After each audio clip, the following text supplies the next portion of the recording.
कृष्णराज महाडिक यांच्या संकल्पनेतून युवा शक्ती जागर यात्रा सुरू, युवा संघटन व भाजपच्या लोककल्याणकारी धोरणाचा प्रसार उद्दिष्ट.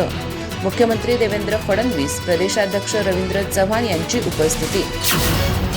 मुंबई येथे भारतीय जनता पक्षाच्या युवा मोर्चाच्या वतीने युवा शक्ती जागर यात्राचा शुभारंभ करण्यात आला. युवा मोर्चाचे अध्यक्ष कृष्णराज महाडिक यांच्या संकल्पनेतून आणि पुढाकारातून सुरू झालेल्या या यात्रेच्या प्रारंभ प्रसंगी महाराष्ट्राचे मुख्यमंत्री देवेंद्र फडणवीस आणि भाजपचे प्रदेशाध्यक्ष रवींद्र चव्हाण प्रमुख उपस्थित होते. मुंबईतील भाजपच्या मुख्यालयापासून या यात्रेला प्रारंभ झाला असून ती संपूर्ण महाराष्ट्रभर फिरणार आहे.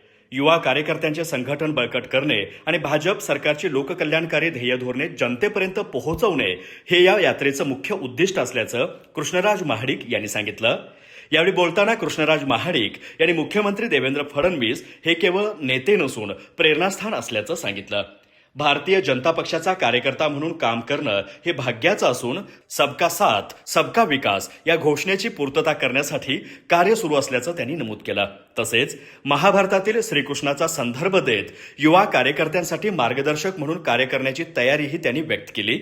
प्रदेशाध्यक्ष रवींद्र चव्हाण यांनी युवा शक्ती जागर यात्रेला शुभेच्छा देत देशाच्या प्रगतीत युवा पिढीचं महत्त्व अधोरेखित केलं. मुख्यमंत्री नामदार देवेंद्र फडणवीस यांनी आपल्या भाषणात ही यात्रा राज्यात नवा इतिहास निर्माण करेल असा विश्वास व्यक्त केला. देशातील सुमारे 65% लोकसंख्या 35 वर्षाखालील असून या ऊर्जेला योग्य दिशा देण्यासाठी आणि युवा मोर्चाचं संघटन मजबूत करण्यासाठी ही यात्रा महत्त्वपूर्ण ठरेल असंही त्यांनी सांगितलं. तसेच महिला आरक्षणासंदर्भात विरोधी पक्षांच्या भूमिकेवर टीका करत याविषयी माहिती जनतेपर्यंत पोहोचवण्याचं आवाहनही त्यांनी केलं. युवकांनी लोकशाही आणि नारीशक्तीच्या सन्मानासाठी सजग राहण्याची गरज असल्याचं त्यांनी नमूद केलं. या शुभारंभ सोहळ्यात नामदार नितेश राणे, अशोकराव चव्हाण, जयकुमार गोरे, खासदार धनंजय महाडिक, आमदार अमल महाडिक यांच्यासह युवा मोर्चाचे पदाधिकारी आणि भाजपचे नेते मोठ्या संख्येने उपस्थित होते. महाराष्ट्राच्या कानाकोपऱ्यात जाणाऱ्या या यात्रेमुळे युवा कार्यकर्त्यांमध्ये नवचैतन्य निर्माण होईल असा विश्वास व्यक्त करण्यात आला. अधिक माहिती आणि ताज्या घडामोडींसाठी आजच आमचे चॅनल सबस्क्राईब करा.